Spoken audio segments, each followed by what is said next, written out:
Pessoal do Zero! Bom dia! Tanta gente. Eu disse assim, já escutou. Ai, cãezinhos e tudo. Eu disse assim, já escutou, mas venham cá lugares em pé. Acho que está tanta gente em pé como sentada, quase. Muito obrigada por estarem aqui em primeiro lugar. Muito obrigada mesmo, muito obrigada. E, antes ainda de iniciarmos, uma grande salva de palmas para a grande, enorme Catarina Barreiros, que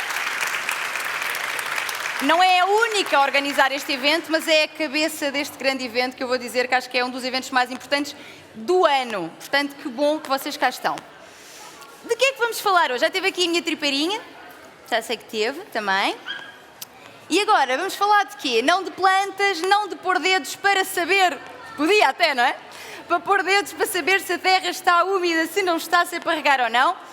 Vamos falar sobre educação, diversidade e inclusão. Porquê é que precisamos de falar disto? Sendo que esta palestra é aqui powered by AGAs, que foi quem financiou. Palmas para a AGAs também. A gente bate palmas para acordar, gente. É sábado. É sábado. Estávamos bem em casinha, não era? Portanto, vamos falar de educação, diversidade e inclusão. Porquê é que precisamos de falar disto e porquê é que isto é um tema que é de toda a gente aqui. Não é só de alguns, não é só para algumas. Ok? Em primeiro lugar, apresentar-me. Para quem não saber quem é que eu sou, parou aqui só de repente. Quem é esta menina que está ali a falar? De repente viu-me, não é? É um bocado difícil também não ver. Então, Tânia Graça sou eu. Eu sou psicóloga clínica e sexóloga e trabalho empoderamento feminino através do empoderamento sexual, entre muitos outros temas adjacentes, como é o caso de hoje também. E faço este trabalho através de consultas, palestras, formação de profissionais de saúde, formações em empresas. Sou também cronista do Jornal Público. Tenho voz de cama na Antena 3. Com a grande Ana Markel, e o meu Instagram, que é possivelmente de onde me conhecem mais, se calhar as pessoas que aqui estão, Tânia Graça também com 2 Is, porque alguém já me tinha roubado só com 1 I, portanto deve ser com 2. Muito bem, esta sou eu. Vamos então a falar de diversidade e inclusão. Não dá para falar sobre diversidade e inclusão sem falar de privilégio. E o que é o privilégio? Diz-nos então a Infopédia que é um direito ou vantagem exclusiva concedida a alguém, é um diploma que confere essa vantagem, é uma regalia, é uma prerrogativa, uma imunidade. E o significado de privilégio interessa para tudo o que vamos falar aqui hoje, ok? É essencial termos consciência do que é o nosso privilégio e do que é a falta de privilégio do outro. E isso só pode acontecer, como é que se ganha consciência? Tendo informação. E eu vou-vos dizer, a informação que eu tenho hoje e a consciência que eu tenho hoje de privilégio é completamente diferente daquela que eu tinha se calhar há 2 anos atrás. Portanto, não pensem que é do género, olhem, eu já sei disto há muito tempo, aprendam comigo e vejam lá se são melhores. É uma desconstrução diária, é uma tomada de consciência diária. E acontece precisamente através de informação e de lhes juntarmos o que é uma dosinha de empatia. Faz sempre falta. Vamos lá então trabalhá-las. Vamos a isso? Sim ou sim? Para ser aqueles senhores dos coaches. Sim ou sim? Vamos a isso. Então, a história foi dominada e contada por um grupo de pessoas. E essas pessoas foram quem? Foram homens e foram homens brancos. A todos os homens brancos que estão aqui, não vão embora. Está bem? Porque esta conversa não é um ataque a vocês de forma nenhuma, é precisamente convidar-vos também a esta tomada de consciência. Mas, efetivamente, a história foi contada por um grupo de pessoas. E nós vamos concluindo isto atualmente, não é? Quando falamos da história de Portugal, dos descobrimentos, não é? Entre muitas outras coisas. Nós temos imensos livros antigos, não é? Que contam a história, que contam os acontecimentos, que foram escritos por homens. E mesmo aqueles que foram escritos por mulheres, até há não muito tempo, eram homens a assinar. Olha, estão a ver? Concordamos. Portanto, foi contada por este grupo de pessoas. O que é que acontece? Quando há um grupo de pessoas que conta a história, há todos os outros grupos que ficam de fora desta narrativa. Ou seja, a lente que nós temos, a forma como nós conhecemos o mundo, é esta. E há muita gente, muitas histórias, muitas vidas, muitas faltas de privilégio que ficam fora do nosso ângulo de visão. Especialmente se nós não fazemos parte desses grupos. Se nós somos ou um homem branco, ou vou dizer também uma mulher branca, eu já vou dar aqui alguns exemplos, a probabilidade de nós não sabermos o que é que está a acontecer noutras vidas, diferentes das nossas, é muito grande. Ok? Criou-se então o quê? Silêncio. Portanto, considerou-se que as vidas de homens brancos representavam as vidas da generalidade das pessoas, ou seja, isto é a verdade. E em tudo, gente, temos até questões em relação à saúde. A forma, um exemplo rápido. Os sintomas que um homem tem, aqui não um homem branco, mas um homem, tem de ataque cardíaco, podem ser muito diferentes daqueles que uma mulher tem. Só que como a forma padrão de sintoma de ataque cardíaco é a de um homem, muitas mulheres, quando vão com sintomas de ataque cardíacos de mulher, os médicos não sabem, não detectam, porque o modelo é o modelo de saúde é a partir de um tipo de corpo. Estão a ver? Só um pequeno exemplo. Portanto, sobre as restantes pessoas, há muitos silêncios. E diz a Caroline Pérez, que escreveu um livro muito bom que aconselho muito, que se chama Mulheres Invisíveis, diz ela, se todas as pessoas que tomam decisões são homens brancos e fisicamente aptos, 9 em cada 10 vezes provenientes da América, isso constitui um déficit de dados. Pô, constitui. Muito grande déficit mesmo. E, além do silenciamento destes outros grupos, portanto, silêncio, sim senhor, mulheres, pessoas negras, LGBTQIA+, não normativas, pessoas com deficiência. Portanto, estes grupos, além de terem sido retirados dos relatos, não é? Foram também oprimidos, agredidos. Foram e, quer dizer, não é, gente? Ainda aí estamos um pouco. Oprimidos, agredidos e limitados no acesso a oportunidades e direitos, com consequências visíveis até hoje. E é um bocadinho dessas consequências que eu gostava de falar, porque esta gente fica assim, não tem nada de diferenças. Vamos aqui às pessoas negras, por exemplo. Portugal tem uma elevadíssima taxa, pus aqui elevada, mas é elevadíssima. Uma elevadíssima taxa de 50% de pessoas de etnia africana em trabalhos não qualificados que envolvem maioritariamente esforço físico, sendo que a média europeia é 26%. 50%, estão a ver, das pessoas negras estão em trabalhos físicos não qualificados. Ao mesmo tempo, a taxa de pessoas de origem africana, 38%, em Portugal, que lutam para ter dinheiro suficiente para as suas necessidades, é o dobro da taxa da população em geral. O dobro. E se calhar já há cabeças a pensar, mas se calhar não se estão a esforçar o suficiente. Mas se calhar, quer dizer, eu não tenho nada a ver com isso, quer dizer, não é? Se eu sou uma pessoa branca, as pessoas negras não estão a conseguir, porquê? Eu não tenho nada a ver com isso. Será? Já vamos ver. Espera aí, tenho que tirar o meu brinco. Eu perguntei, será que é preciso tirar o brinco? Estavam a ouvir toque, toque, toque? Estavam. Cadê? Fico só com um. Pessoas LGBTQIA+, entre 2020 e 2022, a ILGA, Portugal, recebeu 469 denúncias, mais de metade relativas a incidentes de ódio, mas também a casos de discriminação no acesso à saúde, a bens e serviços.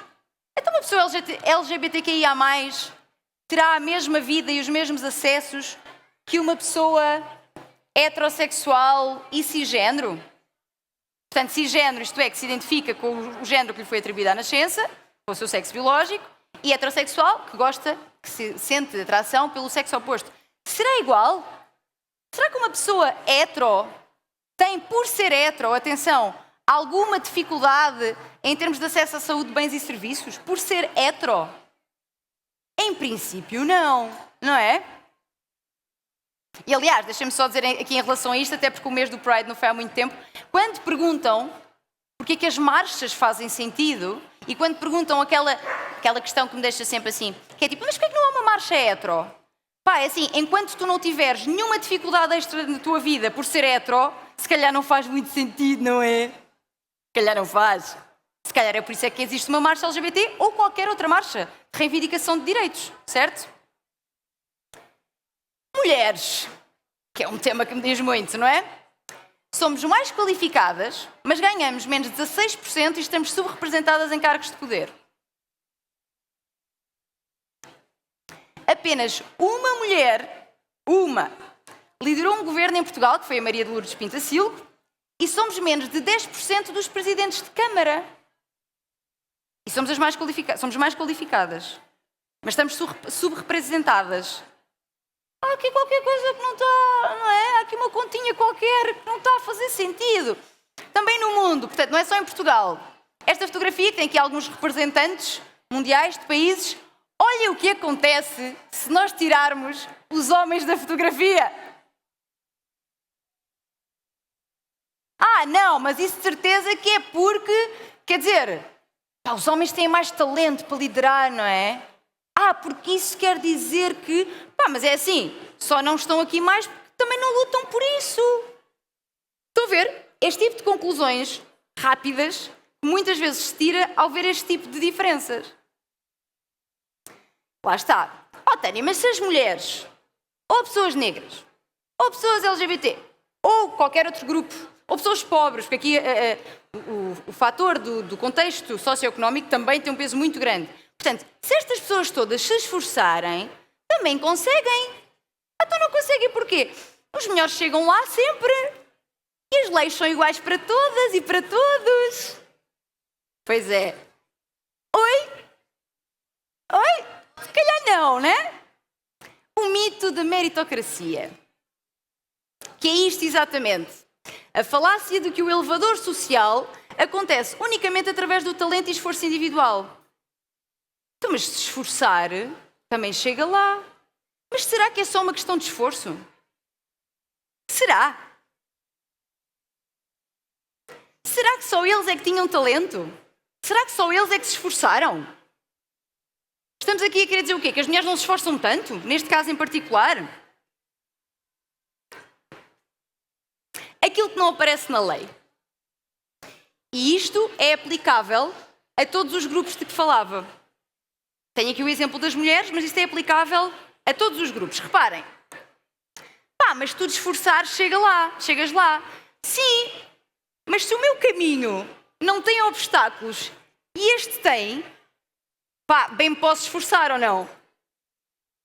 E isto serve para montes de exemplos.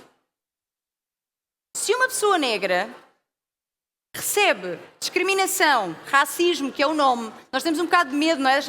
Não somos. Somos. Aliás, malta, nós tivemos colónias até não há assim muitos anos. Estamos recordados disto ou não? Contribuímos muito para o racismo estrutural que existe. Mas eu não sou racista. Será que não? Será que enquanto empregador contratas alguém para trabalhar contigo com a mesma facilidade se for uma pessoa negra? Será que a pessoa negra consegue chegar... Vamos imaginar, é uma pessoa que está mais em contexto de pobreza, que foi aquilo que vimos, não é? Se está em contexto de pobreza, esse jovem, essa jovem, que vai para a escola e já teve a ajudar a mãe a cuidar dos irmãos e não comeu porque não havia muita coisa para comer, será que ele depois não se esforça porque não quer? Será que é outra criança, eventualmente branca, que chegou, dormiu até a hora que deu para dormir, vem com a barriguinha cheia?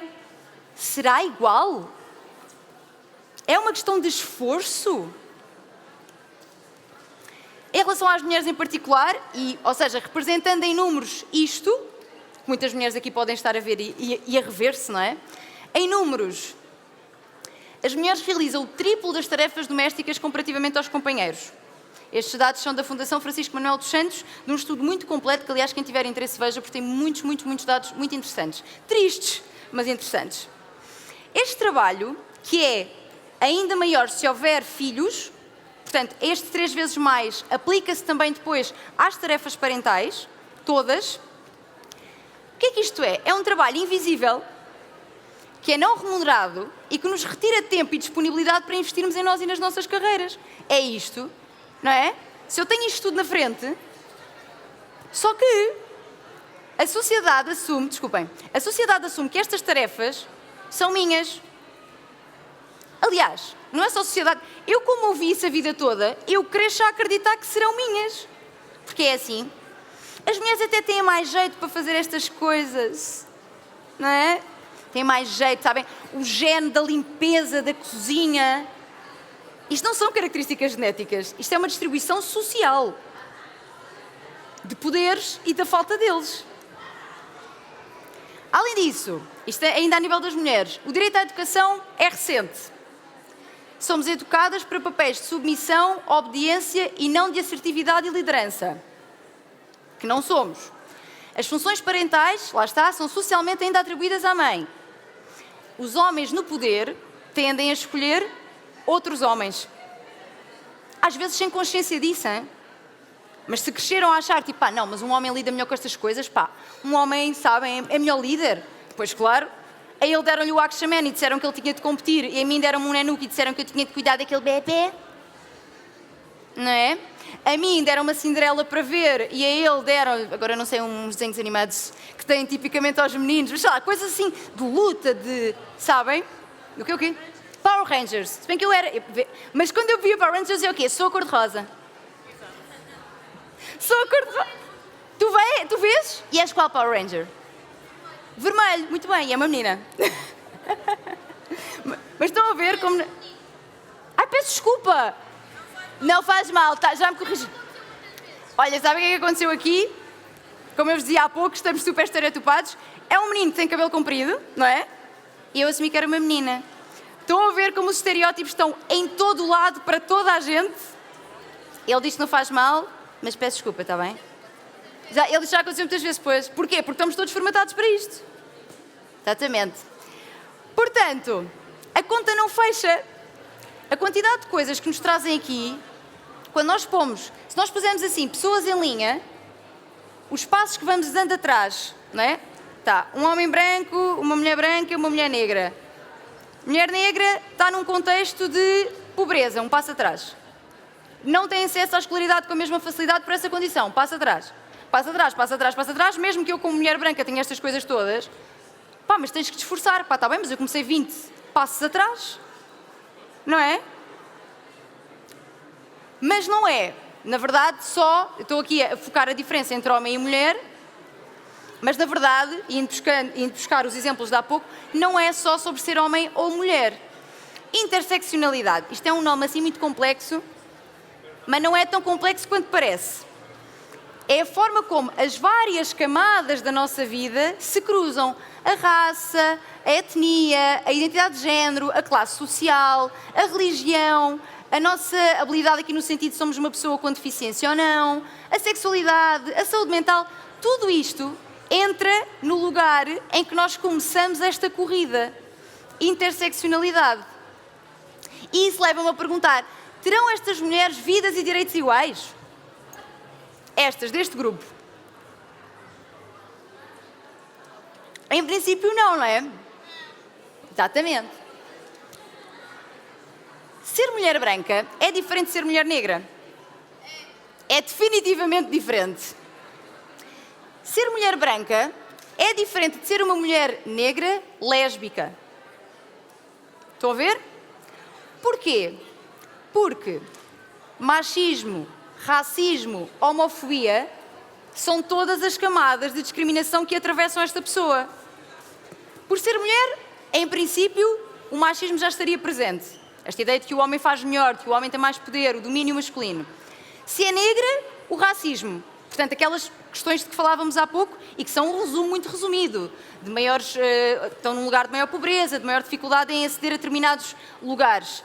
E ainda a homofobia. Obviamente que não é igual.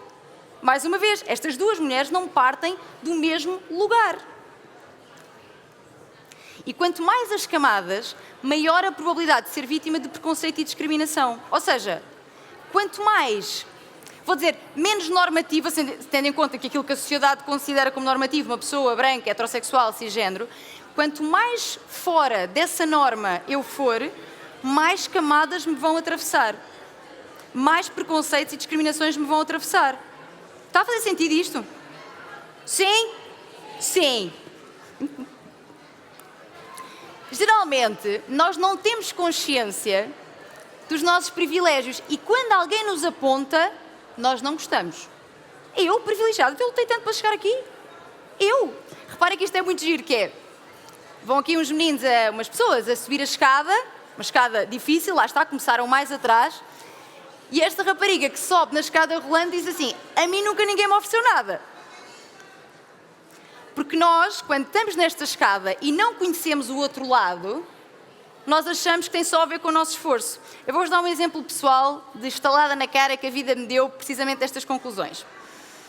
Na altura da pandemia, eu fiz uma live com duas mulheres negras, porque eu andava a querer chamar pessoas de diferentes bolhas, precisamente para conhecer essas realidades, e fiz uma live com duas mulheres negras, uma delas, a Sandra Baldé, tem uma página que se chama Uma Africana, para quem quiser conhecer, se não conhecerem ainda, e estávamos a falar das diferenças entre ser mulher branca, mulher negra e tal, e ela diz uma coisa na qual eu nunca tinha pensado, que foi o seguinte, então, ela vivia com a família e quando andavam à procura de casa para arrendar, e os pais dela tinham um sotaque guineense. Os pais ligaram para o anúncio e o senhorio disse, a casa já está arrendada. A Sandra ligou depois, ela não tem sotaque guineense, embora seja uma mulher negra, mas por telefone não sabe, e estava para arrendar ainda. Na minha cabeça, eu não fazia puto de ideia que outra pessoa teria mais dificuldade do que eu a arrendar uma casa por ser negra. Ouçam, e eu hoje digo isto e penso, Tânia, onde é que davas? Porque é muito óbvio, não é? Depois de vermos é muito óbvio. Mas eu nunca tinha pensado naquilo, porque eu estava em determinadas coisas deste lado da escada. Não em todas, se estivesse a comparar-me com um homem, se calhar diferente. Mas nunca na minha cabeça me tinha passado que, de facto, esta pessoa é prejudicada numa coisa tão... Fora as rendas, nem vamos para aí, não é? Nem vamos para aí. Se também estão num contexto de maior pobreza, mais difícil é. Mas se a discriminação vem por tu seres negro, gente, complicado ou não? Então se eu tenho mais dificuldade em ter habitação, que é tipo assim a base, se eu não tenho casa, não é? Portanto, para vocês verem que estamos sempre com montes de palas em que não fazemos ideia que a nossa vida tem uma série de privilégios que outras pessoas não têm. E não têm mesmo. E depois a resposta é muitas vezes esta, lá está. Mas eu não sou machista, eu não sou racista, eu não sou homofóbico, ninguém é nada, né? Somos aqui alecrins dourados que nasceram no campo sem ser semeados. Não, ninguém é. Malta, isto não é sobre cada pessoa individualmente. Isto não é tipo, mas eu não sou. Não é sobre ti, especificamente. É sobre uma estrutura em que nós crescemos e ouvimos coisas. Ouvimos coisas sobre pessoas homossexuais, ouvimos coisas sobre pessoas negras que formaram estereótipos e ideias que nós nem temos consciência. Dou-vos outro exemplo. Quando eu era pequenina, isto então é mesmo horrível. Quando eu era pequenina, eu tinha o cabelo comprido e era assim como hoje, mas mais, estava assim mais afro-style, porque eu também não sabia cuidar dele, então ele ficava mais frisado. E uma coisa que me diziam era, tens cabelo de preta. E atenção, eu ficava triste com isso. Estão a perceber o significado disto? Eu tinha tipo 10 anos. Porquê que ter cabelo de preta? Hoje em dia, atenção, vou dizer, adoro um afrozão. Mas, adoro, Black Power é tudo. Mas, na altura, se eu com 10 anos ficava triste de me dizerem aquilo, é porque já me tinham dito que ser preta era mau ou não? Estão a ver? Quantas coisas nós ouvimos, porque os nossos pais, as pessoas que nos criaram, dando o melhor que sabiam, passaram os seus preconceitos. E são pessoas que cresceram, não é? Muitas delas no pré-25 de Abril. O meu pai esteve no ultramar, por exemplo. Estão a ver? Ou seja, há montes de coisas que somos... E a minha mãe, que muito com esta ideia, porque uma mulher é para cuidar da casa, é para o quê? Coitada. Entretanto, olha, teve de se adaptar a isto. Mas agora ela agora também já sente que, não é? Olha, se calhar podemos ter voz, não é? Mas estão a ver, nós crescemos com todas estas ideias que nos condicionam muitíssimo. Portanto, não é sobre ti, é sobre um problema estrutural e sistémico no qual tu te inseres e do qual provavelmente beneficias. Porque se a pessoa negra, se a minha amiga Sandra não consegue arrendar casa, provavelmente quem fica com essa casa sou eu ou outra pessoa como eu. Portanto, eu estou a beneficiar. E eu sei que isto é desconfortável, gente, porque dizer que tudo o que nós temos na vida não é nosso mérito, parece que está tipo, estás a dizer que eu não sou capaz, estás a dizer que não fui eu. Foste, mas foste com as condições que te foram dadas, e as condições que te foram dadas foram melhores do que as que a grande maioria das pessoas teve. Muito provavelmente. Eu sei, isto não é muito fácil de engolir. Mas é a realidade. É a realidade. Mas então, o que é que está ao nosso alcance fazer? Porque eu estou aqui a dizer problemas estruturais e nós estamos inseridas e inseridos e é uma porcaria porque estamos a contribuir e estamos a beneficiar. Ok, boa, mas então o que é que eu posso fazer para quebrar esse padrão, não é? Para quebrar esse ciclo. Para, por exemplo, quem está aqui que tenha filhos ou sobrinhos ou crianças na sua vida, não passe para estas crianças os preconceitos que trouxe, não é? Parar o ciclo aqui. Como é que eu faço para, nas pessoas que estão à minha volta, eu não reforçar este tipo de estereótipos e desigualdades? Primeira, ouve e convive com pessoas que vivem em realidades diferentes das tuas. Nós, tendencialmente, relacionamos com quem? Com os nossos semelhantes. Com os nossos semelhantes. E muitas vezes nem é uma, lá está, não é uma escolha consciente. Alguém que andou a vida toda num colégio em Lisboa, por exemplo, convive com pessoas do seu contexto socioeconómico. Em princípio, a menos que tenha outros grupos. Mas ali, conhece daqui para cima. Se tendo em conta que a maior parte das pessoas negras vivem em contexto de pobreza, só se vai relacionar com pessoas brancas. Estão a ver? Isto, eu estou a dar o exemplo do colégio, mas podem ir para os vossos contextos.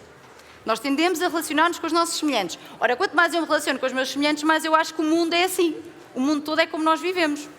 Só que não é. E a chave para a inclusão é a convivência com outras realidades, porque desconstrói preconceitos, normaliza e desenvolve empatia. Quando a Sandra me disse aquilo da casa, aquilo marcou-me de uma maneira... Eu nunca mais me esqueci daquilo.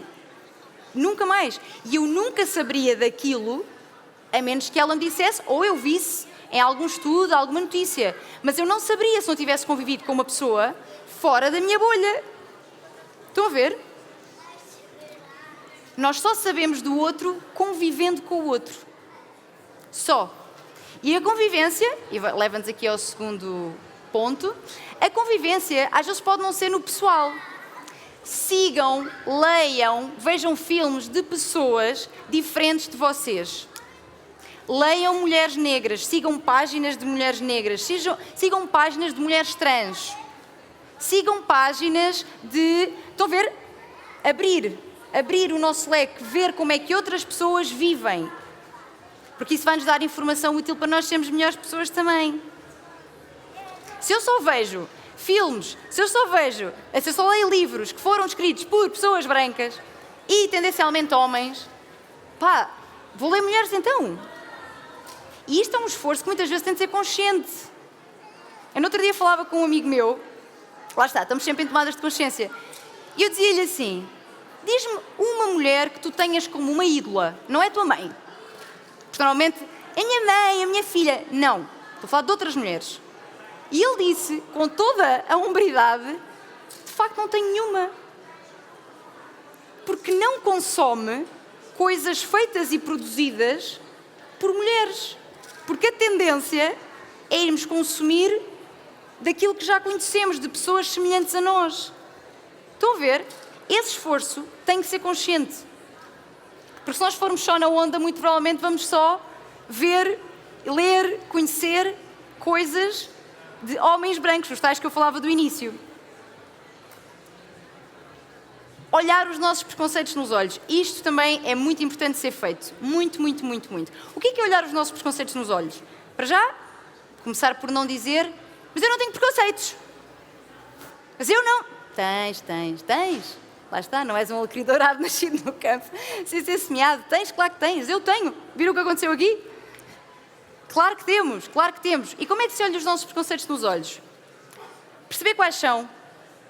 Sobre pessoas de etnia cigana, sobre pessoas negras, sobre coisas que se dizem tipo: porque as pessoas negras são muito mais violentas. Porque as mulheres lésbicas são muito mais masculinas. Porque... Quais é que são os meus preconceitos? E às vezes é difícil identificá-los, porque nós achamos que essa é a verdade e não que é um preconceito, estão a ver? Mas é preciso perceber quais é que são. Depois, onde é que os formaste? Onde é que eu aprendi isto? Onde é que eu formei esta ideia de que pessoas negras eram mais violentas? Será que foi na taxa de criminalidade? Mas será que a taxa de criminalidade mais alta nas pessoas negras não tem a ver também com os contextos em que crescem e se inserem? Porque esta coisa de que eles são naturalmente mais violentos, porque as mulheres são naturalmente mais aptas para... Porque os homens são... Naturalmente? A biologia tem um papel certamente, mas não é nestas coisas. Um livro que recomendo muito também sobre estas questões de diferenças de género e de como elas não são naturais é O Cérebro e Género. Vale muito a pena ler. Onde é que os formaste? Como é que te impactam? Será que tu tens esse preconceito, tu não convives com determinadas pessoas? tu dizes coisas em frente a outras pessoas que são preconceituosas, como é que te impactam os teus preconceitos? Como é que impactam os outros? Porque às vezes nós achamos assim, mas eu fazer uma piadazinha homofóbica no meio do meu grupo de amigos também não faz mal a ninguém. Mais ou menos, não é? Quantas pessoas estão ali a ouvir a tua piadazinha homofóbica e a reforçar a sua ideia homofóbica? Não é? Porque não tem mal também, quer dizer, será? E temos outras coisas que até podem ter mesmo mais impacto. Se eu sou uma pessoa que contrata pessoas, quanto é que os meus preconceitos impactam? E condicionam essas contratações? E como é que podes desconstruí-los? E eu acho que aqui vai muito na linha destas coisas que eu estou a dizer. Portanto, consumir conteúdos de outras bolhas, consumir outro tipo de realidades, não é? Olhar para os nossos preconceitos, levar estes temas para a mesa. Eu vou-vos dizer, os meus natais, eu não recomendo. Bem, agora já recomendo mais porque eu também já me controlo um bocadinho. Mas, efetivamente, nós levarmos estas temáticas quando eu digo para as nossas mesas, é para os nossos círculos. Acho que é importante também sabermos escolher as nossas batalhas. Não é? O nosso avô de 89 anos, que continua a ser racista porque esteve na guerra e se calhar... Eu acredito sempre na capacidade de mudança das pessoas, mas esta pessoa vai ser mais difícil do que um jovem de 18 anos que faz um comentário racista, não é? Portanto, saber escolher as nossas batalhas, mas levar estas conversas para os nossos grupos. Para os nossos grupos de amigos. Quando ouvimos um comentário que é assim mais ao lado, tipo, olha lá, já pensaste porque estás a dizer isso? Já pensaste que impacto é que isso tem? E até podemos empatizar com a pessoa, que é tipo, olha, percebo que eu já pensei coisas desse género. Mas é um bocado, não é? É grave, se calhar perpetua aqui problemas graves. Sim, se às vezes podemos ser o chato do grupo, a chata do grupo, talvez. Não vos vou mentir. Perguntei aos meus amigos. Mas é como vos digo, hoje em dia escolho melhor as minhas batalhas. Ainda assim, levar estes temas para a mesa ajuda a desconstruir em conjunto. E depois, também, finalmente aqui nestas dicas, ser uma cidadã ou um cidadão ativo. Envolver-nos socialmente. Fazer parte de ONGs, fazer parte de associações. Sabermos o que é que está a acontecer na atualidade. Ir à Assembleia, ouvir o que é que está a ser dito. Envolver-nos. Porque esta coisa de, não é comigo, mas também é contigo. Até porque eu acredito que todas as pessoas que aqui estão, se aqui estão, é porque têm algum interesse em criar uma sociedade mais inclusiva. E se não estavam aqui, estavam nas lojinhas todas, que aliás são ótimas, e acho que devem ir a seguir. Mas, se estamos aqui é porque temos esse interesse. E é preciso envolver-nos. Ir a palestras. Fazer coisas. Promover conversas. É essencial, porque, na verdade, isto é mesmo uma coisa... Sim, há grandes medidas, não é? Superiores a nós, políticas, etc., que podem ser tomadas, mas há coisas que podem e devem ser feitas na nossa vida. Precisamos de falar disto, respondendo à pergunta, não é? Para construir uma sociedade mais justa, que ofereça igualdade de direitos e oportunidades, ao mesmo tempo que celebra a diversidade. Porque eu acho que ninguém quer, que somos todos iguais. Nós não somos iguais. Eu quero é que na nossa diversidade, de cada pessoa que aqui está, tenha acesso aos mesmos direitos e oportunidades. E isso só depende de nós. Muito obrigada. Muito obrigada.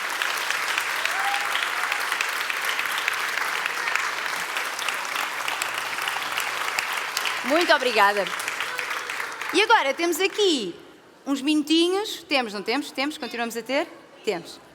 Para perguntas. São estes os microfones, só para eu saber... Produção?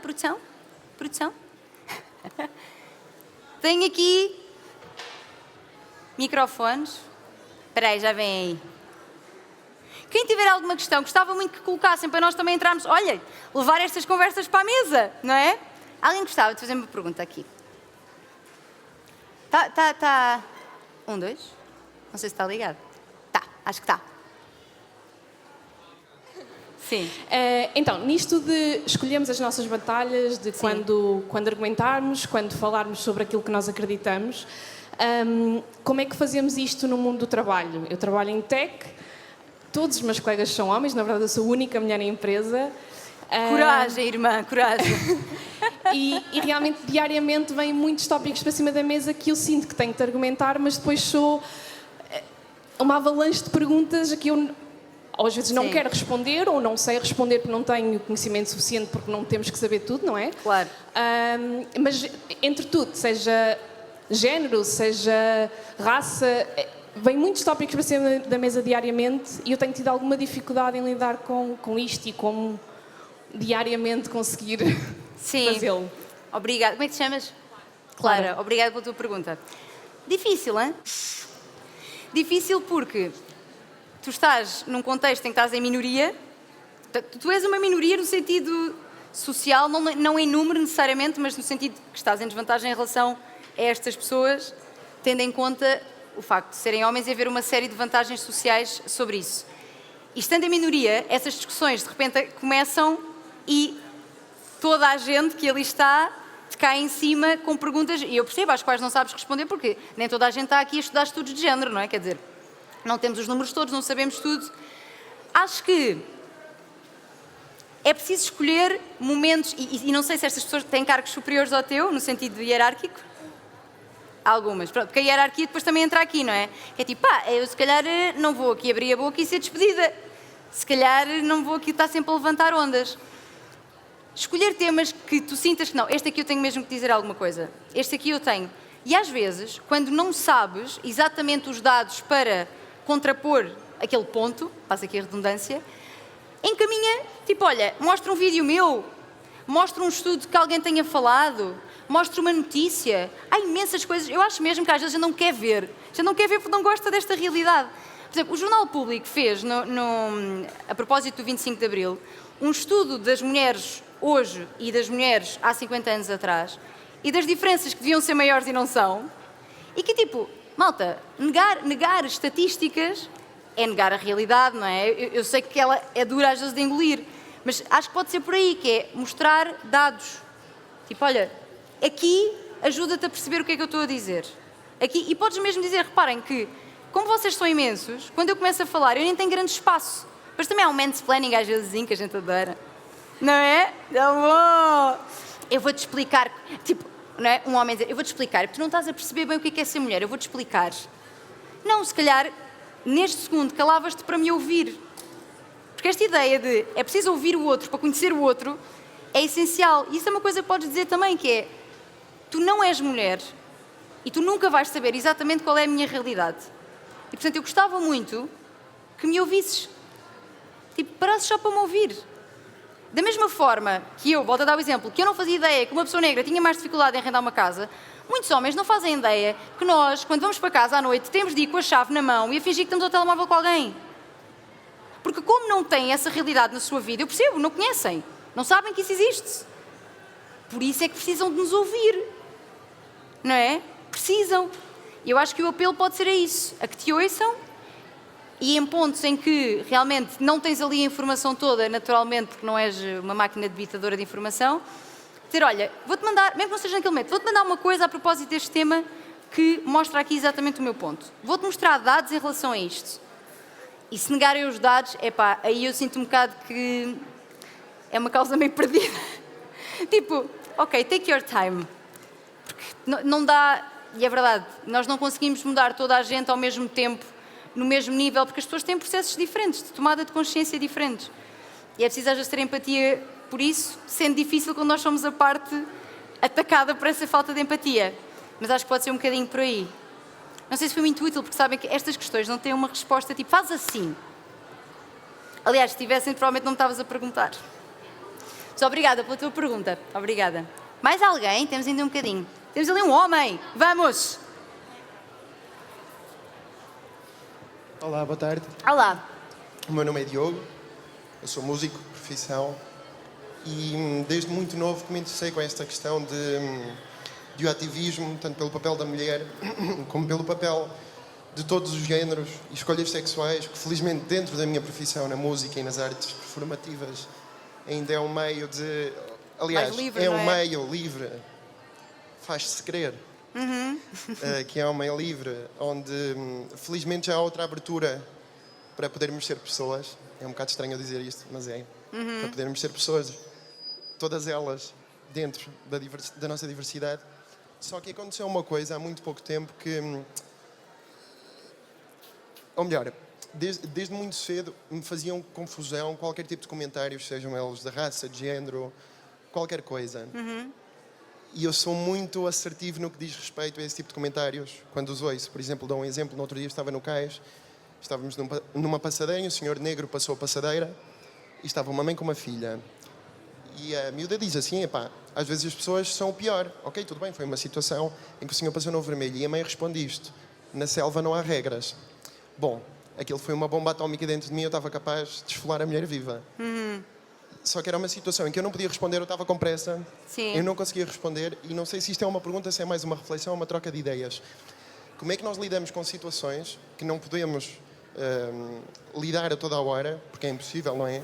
Sim, Mas sim, como é sim. que nós depois lidamos com isto? Porque eu fico-me a martirizar, a picar de eu podia ter tido uma palavra e não estive, e não Sim. tive.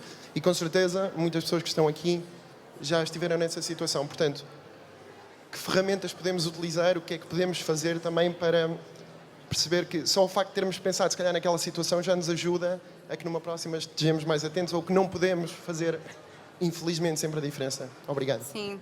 Obrigada, e obrigada pelo teu pensamento neste sentido, que é o que é que eu posso fazer no meu dia-a-dia. E um homem branco, minha gente! Isto para dizer que vocês estão no meu coração. Está bem? E, aliás, são essenciais. Eu fico super contente quando tenho feedbacks de homens sobre o meu trabalho, ou sobre coisas que eu disse, ou mesmo que venham trocar uma ideia comigo, porque é tipo, pá, que bom que estão envolvidos, porque nós precisamos, estão a ver? É um pedido de ajuda também. Portanto, fico mesmo contente com a tua pergunta. Obrigada. Isto é uma questão interessante também, que é, pessoas que estão envolvidas e que querem fazer a diferença no seu dia-a-dia, às vezes também se sentem culpadas quando deixaram passar situações. Ou porque essa situação as punha em risco, porque às vezes põe. Porque às vezes põe, não é? Não há muito tempo, houve um rapaz que foi assassinado porque defendeu um grupo de amigas. Ou seja, quer dizer, até quem defende quem está a ser oprimido fica em perigo. Ou uma mulher que vê outra a ser assediada na rua e ao dizer alguma coisa, ou ela própria a ser assediada. Quantas vezes somos assediadas e quando respondemos começam-nos a chamar nomes? Ou seja, percebo que haja esta, pá, o que é que eu faço? Devia ter feito, depois levamos dias, já me aconteceu N vezes, e dias, fogo, podia ter dito isto, sabem, enquanto tomamos banho, todas as coisas que podia ter respondido, e não respondi naquele momento. É assim, acho que em primeiro lugar precisamos de nos apaziguar sobre o facto de não conseguirmos chegar a toda a gente, a todo momento, todas as situações. Portanto, também damos cabo da nossa saúde mental, e se ela fica destruída, aí então é que não conseguimos fazer nada por ninguém. Portanto, apaziguar-nos sobre isso. Há momentos em que bloqueamos, por exemplo, bloqueaste neste, e era o que estavas a dizer, se calhar num próximo estás mais ativo para... Não, espera aí, tenho mesmo que dizer alguma coisa. E às vezes também, quando é em passagem, meio que é difícil, não, vou atrás da pessoa para lhe dizer. Pá, às vezes não dá, não é? Às vezes não... Eu acho que nessas situações é também um bocado pensar, o que é que da próxima vez posso fazer diferente? E nesta, ter a fé, a esperança que esta pessoa se cruze com uma informação que a faça não voltar a dizer isso. A questão é que aquela discussão com aquela pessoa naquela altura não ia dar, era uma batalha perdida. Sim, estamos a passar a passadeira, que vamos discutir no meio da passadeira. É difícil às vezes, é verdade. Há mesmo contextos, ou porque nos põe em perigo, ou porque não dá, ou porque temos medo de perder o emprego, ou porque não dá para chegar a tudo. Eu acho que situações mais gritantes no sentido de comentários amplamente preconceituosos, algum tipo de tentativa de violência contra alguém, mesmo que nós não consigamos sozinhas ou sozinhos fazer alguma coisa, chamar ajuda. Chamar a polícia, se for caso disso. Ou seja, chamar apoio para o fazer. Coisas que estamos a ver... Pá, há N histórias em autocarros e coisas do género em que há comentários homofóbicos, ou transfóbicos, ou racistas, e ninguém está a dizer nada. E a pessoa, né, que está a pensar, tipo tu, fogo, tem que dizer alguma coisa, mas ninguém, tipo... Eu preciso que alguém também entre comigo, não é? Há aqui uma coisa de, se alguém disser eu digo, mas depois ninguém diz. E às vezes é importante que haja uma pessoa que se levante e diz, porque há outras a pensar nisso. Eu gosto de acreditar nisso, não é? Que tipo, a humanidade não está perdida, por isso é que estamos aqui. Não é? Ou seja, levantar-me e dizer, olha, não podes dizer isso. Isso que estás a dizer é crime, não sei se estás a par disto. Não podes dizer isso. E eu tenho a certeza, não posso ter a certeza, mas eu acredito muito que alguém se vai juntar a nós nesse contexto. Mas, está de mais alerta. Desta vez bloqueaste, se calhar numa próxima pensares como é que podes não bloquear. Mas também estarmos em paz com, ok, eu se calhar não consegui responder aqui, por isto, isto e isto, mas na minha vida, com os meus amigos, com a minha família e sempre que me é possível, eu intervenho. Mas é difícil ter sempre a bandeira no ar, porque o bracinho cansa. Cansa mesmo. Cansa e às vezes ficamos mesmo em perigo com isso. Portanto, está tudo bem. Eu acredito que essa pessoa vai encontrar alguém que lhe vai dar essa resposta. Uma pessoa como tu, que tem um contexto em que está mais parada, não estamos a atravessar a passadeira, lhe vai dizer, olha, desculpa, você não pode dizer isso? Já viu a mensagem que está a passar à sua filha com aquilo que está a dizer? Portanto, abordarmos aqui, às vezes mais do que com afirmações, com perguntas. Porquê que acabou de dizer isso? Uma vez apanhei um taxista que me dá... Eu nunca ando de táxi, atenção, é muito raro. Normalmente ando nas outras, que a gente chama pelo telemóvel, a verdade é essa. Pronto. Mas uma vez tive de apanhar um táxi, pá, e ele começou a fazer comentários homofóbicos sobre as pessoas que estavam à porta do Lux. Ah, porque isto é só paneleiro. E eu, tipo, estava a ouvir, sim, mas há algum problema em transportar pessoas que sejam homossexuais? Para si, qual é que é o problema? Porque a pessoa fica tipo, não, quer dizer, pronto, não tem problema, mas quer dizer, não, mas diga-me, qual é que é o problema exatamente? Porque, quer dizer, é um cliente como outro qualquer ou não? Tem medo que haja alguma interação consigo? Mas quer dizer, também não somos sempre a última Coca-Cola do deserto, não é? E ele não era. Ele não era. Portanto, às vezes, mais do que com afirmações, as perguntas desmontam as pessoas. Ah, porque os pretos, não sei o quê. Ah, é? Onde é que viste isso? E às vezes com as crianças. O meu sobrinho, já contei isto algumas vezes, pá, houve um dia que ele me disse, pá, não vou nada usar cor-de-rosa, porque cor-de-rosa é de menina. Eu tipo, ah, é? Mas eu estou de azul. E por acaso estava, mas eu estou de azul, é de menino. Mas porquê que o cor-de-rosa é de meninas? E as próprias crianças dão por si tipo, pois, realmente. E ela já, porque a professora disse. Grave também.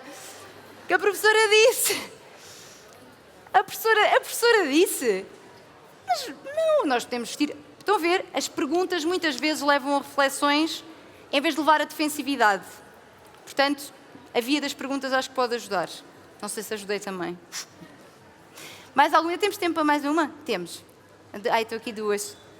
Será que conseguimos ser rapidinhas? Olá, boa tarde a todos. Diz. Ok. Eu sou a mãe do menino que a Tânia achou que era uma menina. O que ele diz que já está habituado, não é? Sim. Infelizmente. Isto é uma partilha e depois tenho uma questão para fazer. A partilha é... não é fácil. Não é fácil como mãe de uma criança que... em termos de T's, é diferente, para começar, porque muitas vezes já me perguntaram se ele era meu filho, para começar, isto pela questão racial, não é? Sim. Quem não percebeu, ele tem o cabelo aloirado e eu sou o chamado mestiça, não sei. E agora em questão à educação dele, como é óbvio, não é fácil. Ele decidiu que queria deixar crescer o cabelo, porque viu um menino com uma trança comprida e achou gigante. E achou, uau, eu também quero, a partir de agora, não quero cortar mais o cabelo. E foi... Só as pontinhas, não é? E, entretanto, tem sido toda uma batalha, não é? Porque na escola, quando nós achamos que os professores, não é, ou que as crianças não vão notar, porque o meu filho até aos 5, 6 anos ele não sabia que era uma pessoa preta, e o melhor amigo dele, teoricamente, é muito mais escuro que ele, não é? Portanto, e na educação, que é o mais importante, que nós temos não só que educar os nossos filhos e educar quem está à nossa volta. Sim, sem dúvida. Qual é a forma... Ui! Porque sou eu e o meu filho contra uma escola, não é? Sim. Porque não há mais nenhum menino na escola dele que tenha o cabelo tão comprido. Sim.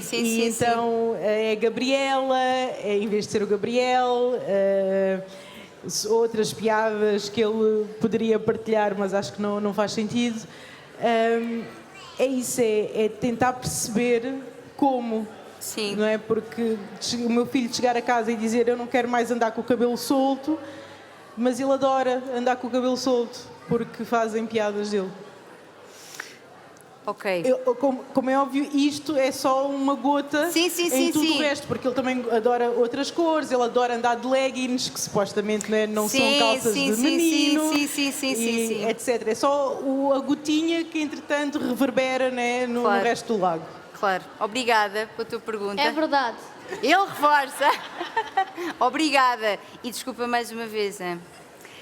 Então, isto que estás a descrever, eu acredito que seja mesmo muito duro. Porque é a sensação de que, por mais que eu faça e por mais que eu eduque para a tal diversidade e tudo mais, e para ele poder ser o que ele quiser, porque vou-vos dizer, do outro lado, os meninos, os homens, têm grandes pressões para ser isto, porque isto é que é ser homem de verdade. E isto é super prejudicial. Super, porque não deixa as pessoas serem o que elas quiserem ser, o que elas são. Cria imensos problemas de ansiedade, a taxa de suicídio nos homens é altíssima porque não há uma compreensão das suas próprias emoções, porque não podem sentir emoções, a não ser a raiva, porque essa é que é do homem também. Portanto, eu digo-vos uma coisa, se criar meninas é difícil, criar meninos não deve ser mais fácil. Não deve ser mesmo.